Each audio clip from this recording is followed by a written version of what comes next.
Hi, இது உங்கள் filmi patterns. So ரொம்ப வருஷம் கழித்து இந்த சேனலில் யூடியூப் ஷார்ட்ஸோடு திரும்ப உதயமாக போகுது. அதில் ஒரு மிக்க மகிழ்ச்சி. இந்த புதிய உதயத்துக்கு காரணம் நம்ம விஜய் அண்ணா தான். இது அரசியல் வீடியோ கிடையாது, உதயம் விஜயம்லாம் பேசிக்கிட்டு இருக்கேன், கண்டிப்பாக இல்லை. First of all, Jananayagan Bhagavanth கேசரியோட ரீமேக்காக இருக்குது. இது எப்படி பாக்ஸ் ஆஃபீஸில் த்ரைவ் ஆகும் அப்படின்னு நிறைய பேர் ஸ்கெப்டிக்கலாக இருக்காங்க. அதாவது மனம் குழம்பி போய் சில ஃபேன்ஸ்லாம் மன உளைச்சலில் இருக்காங்கன்னு தான் சொல்லணும்.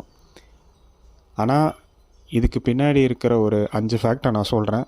இந்த திரைப்படம் விஜய் கிட்டத்தட்ட 5 தடவை பார்த்தாருன்னு ஒரு ரூமர் இருக்குது.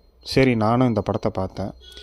இந்த படம் நந்தமுரி பாலகிருஷ்ணா அவர்கள் நடித்த திரைப்படம்ங்கிறதுனால அது ட்ரோல் பண்ணப்படுது அப்படிங்கிறது தான் உண்மை. ஏன்னா தமிழ்நாட்டில் நிறைய பேர் அவரை ஒரு ட்ரோல் சூப்பர் ஸ்டாராக தான் பார்த்துக்கிட்டு இருக்காங்க. ஆனால் விஜய் ஏன் இந்த படத்தை இவ்வளோ முயற்சி பண்ணி ரீமேக் பண்ணியிருக்காரு அப்படிங்கிறத என்னால் புரிஞ்சிக்க முடிஞ்சுது.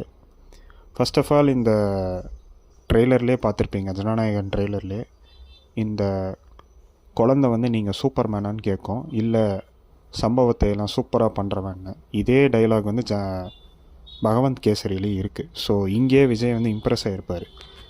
விஜய் அவர்கள் பேட்மேன், சூப்பர்மேன், ஸ்பைடர்மேனுக்கு நிகராக தமிழ்நாட்டில் இருக்கிற அத்தனை குழந்தைகளால் பார்க்கப்படுற ஒரு மெகாஸ்டார். ஸோ இது கண்டிப்பாக குழந்தைகளுக்கு ரிலேட் ஆகும். ரெண்டாவது விஷயம் என்னன்னு பார்த்தீங்கன்னா, உமன் எம்பவர்மெண்ட். இந்த பற்றியும் குட் டச் பேட் டச் பற்றி ஒரு அற்புதமான ஒரு சீன் இருக்குது பகவந்த் கேசரியில். ஸோ இது கண்டிப்பாக விஜய் இம்ப்ரெஸ் பண்ணியிருக்கோம். சரி, இந்த படத்தை ரீமேக் பண்ணால் நம்ம தமிழ் ஆடியன்ஸுக்கு கரெக்டாக உட்காந்துரும் அப்படின்னு அவர் நினச்சிருக்காரு. இதெல்லாம் தாண்டி வினோத் அவர்கள் நேர்கொண்ட பார்வை அப்படிங்கிற உமன் சேஃப்டி அண்ட் உமன் எம்பவர்மெண்ட்டுக்கு பேசுகிற திரைப்படத்தை ஆல்ரெடி ரீமேக் பண்ணி, பிங்க்குங்கிற படத்தை ரீமேக் பண்ணி அது சக்ஸஸ்ஃபுல்லாக போச்சு. So I can see where Vijay is going. ஆனால் இதுக்கு நான் அனாவசிய முட்டெல்லாம் கொடுக்க விரும்பலை. ஆனாலும் லாஜிக்கலாக பார்த்தா இது விஜய்க்கு ஏற்ற திரைப்படம் தான் இந்த பொங்கலுக்கு. பொறுத்திருந்து பார்ப்போம். நன்றி. ஹாய், இது உங்கள் ஃபில்மி பேட்டர்ன்ஸ்.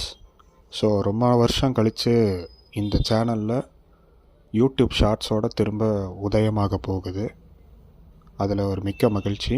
இந்த புதிய உதயத்துக்கு காரணம் நம்ம விஜய் அண்ணா தான். இது அரசியல் வீடியோ கிடையாது, உதயம் விஜயம்லாம் பேசிக்கிட்டு இருக்கேன், கண்டிப்பாக இல்லை. First of all, Jananayagan Bhagavanth கேசரியோட ரீமேக்காக இருக்குது. இது எப்படி பாக்ஸ் ஆஃபீஸில் த்ரைவ் ஆகும் அப்படின்னு நிறைய பேர் ஸ்கெப்டிக்கலாக இருக்காங்க.